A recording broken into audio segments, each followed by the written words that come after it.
Исәнмесез, эфирда яңалыклар чыгарылышы. Студияда Руслан Харисов. Алга таба кайбер темалар турында.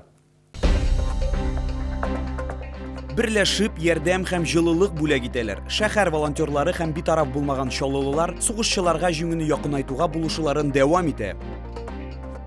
Шигырьләр, җырлар һәм бүләкләр бүләк иттеләр. Чаллыда өлкәннәр 10 көнлеге дәвам итә. Берләшеп, ярдәм һәм җылылык бүләк итәләр. Шәһәр волонтерлары һәм битараф булмаган чаллылылар сугышчыларга җиңүне якынайтуга булышуларын дәвам итә. Махсус хәрби операция башлаганнан бирле алар гуманитар ярдәм, кирәкле техника җыеп җибәрәләр, маскировка челтәрләре үрәләр. Волонтерлар үрнәгенә Чаллы технология техникумында укучылар да кушылган. Молитву сам читаю, чтобы чью-то жизнь, чью-то хоть, пусть сколько-то человек, чтобы вот эти сети спасли. От нас это вот такая лепта.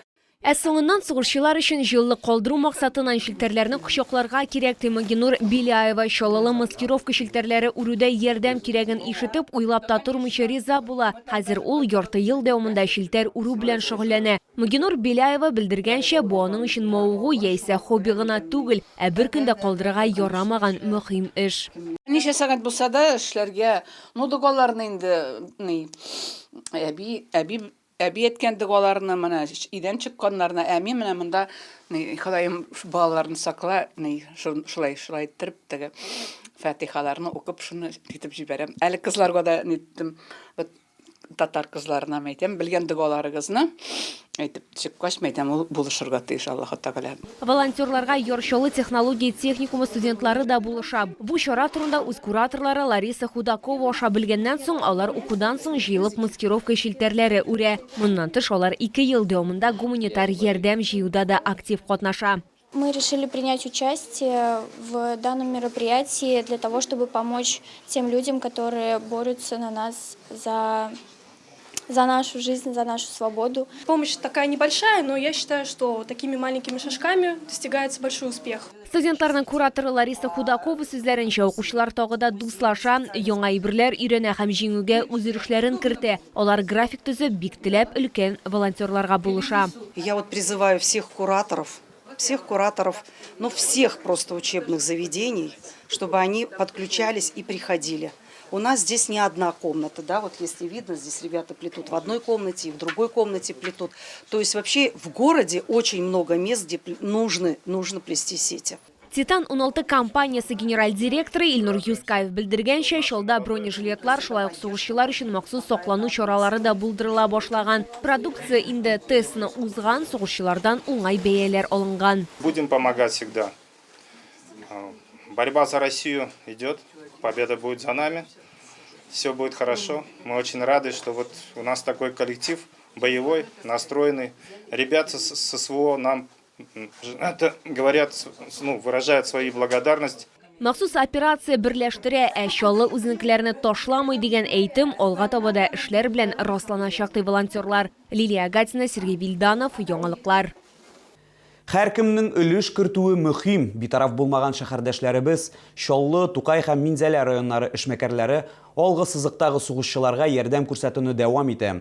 Бу юлы хәрбиләрнең заказы буенча алар кирәкле техника әзерләгән.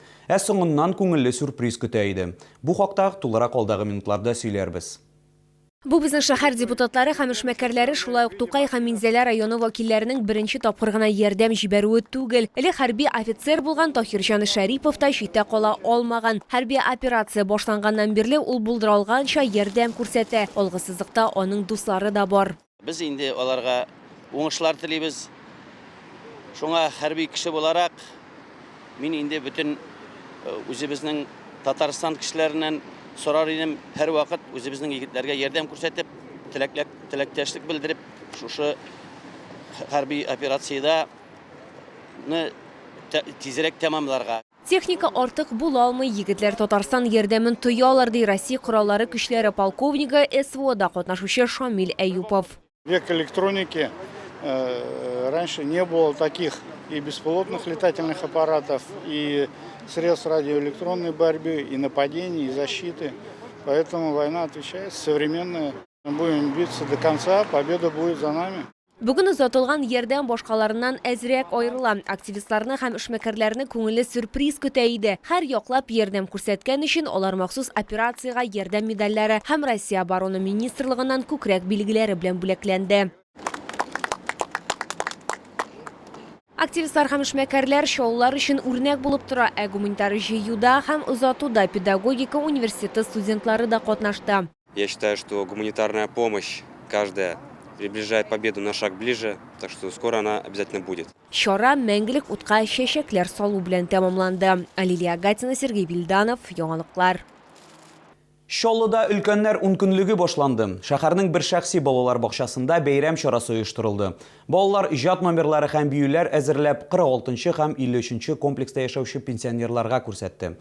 Соңыннан аларга бүләкләр һәм ипи тараттылар. Бәйрәмдә безнең хәбәрчебез дә булып кайтты.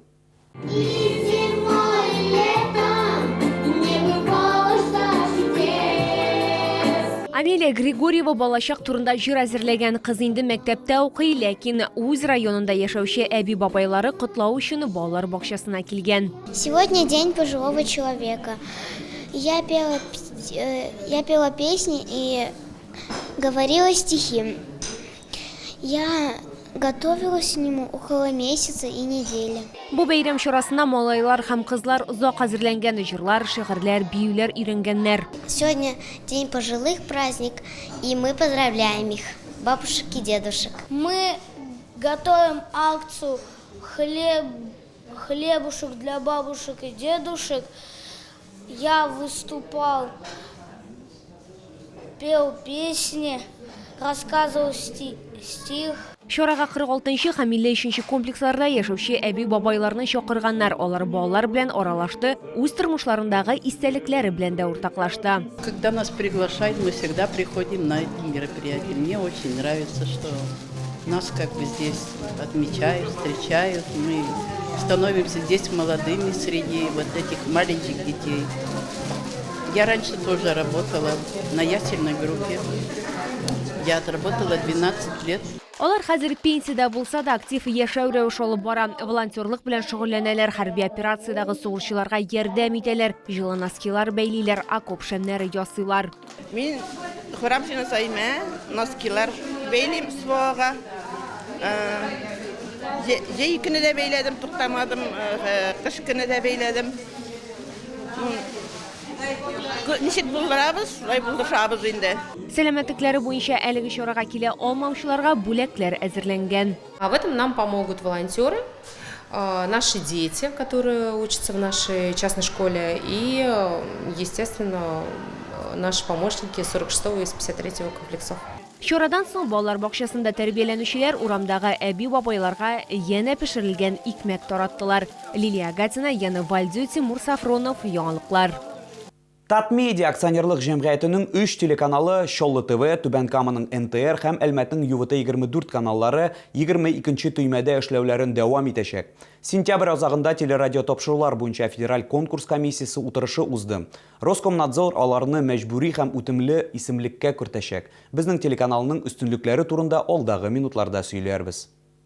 Ярчалда 22-нче төймәдә эшләү хокукы Чаллы ТВ каналында калачак. Телеканал үз программаларын Татарстан 24 республика каналында күрсәтүен дәвам итә. Исегезгә төшерәм, Чаллы ТВ Чаллы шәһәрендә 2 телдә, рус һәм татар телләрендә эшләүче бердән-бер телекомпания. Инде 32 ел дәвамында без шәһәрдәге төп вакыйгалар, аның кешеләре һәм халкы турында сөйлибез. Безнең яңалыклар көн саен һәм туры эфирда чыга. Вакытында телевизорын кабызырга өлгермәүчеләр өчен тапшырулар кабатлап күрсәтелә. В конце сентября состоялось заседание Федеральной конкурсной комиссии по телерадиовещанию. В результате решения Роскомнадзора наш телеканал Чаллы ТВ продолжит вещание на 22-й кнопке кабельного телевидения.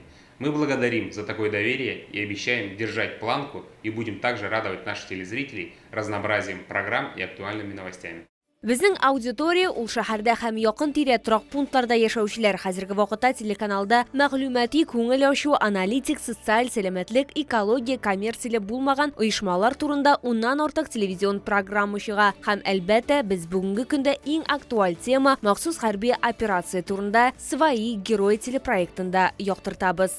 Мне очень повезло служить с ребятами, с которыми я служу. Это моя опора и поддержка. и моя сила. Они всегда со мной, никогда меня не подводят. Заманча студиялар, профессиональ жиһазлар, кадрлар булар барысы да сыйфатлы телепроектларда экраннарга чыгарга мөмкинлек бирә. Телерадиокомпания штатында 50дән артык хезмәткәр эшли. Телеканалның популярлыгы профессиональ журналистлар командасы, операторлар, монтажерлар, режиссерлар, менеджерлар, машина йөртүчеләр һәм җитәкчеләрнең бергәләп уңышлы эшләвеннән тора. Без сезнең өчен һәм сезнең белән бергәләп эшлибез. Оставайтесь на нашем телеканале. Лилия Гатина, Елена Камалова, Руслан Бакиров, Яңалыклар. Бу сезгә җиткерәсе соңгы мәгълүматыбыз иде. Мин Руслан Харисов, сезнең белән сау булашам. Исән-имин булыгыз.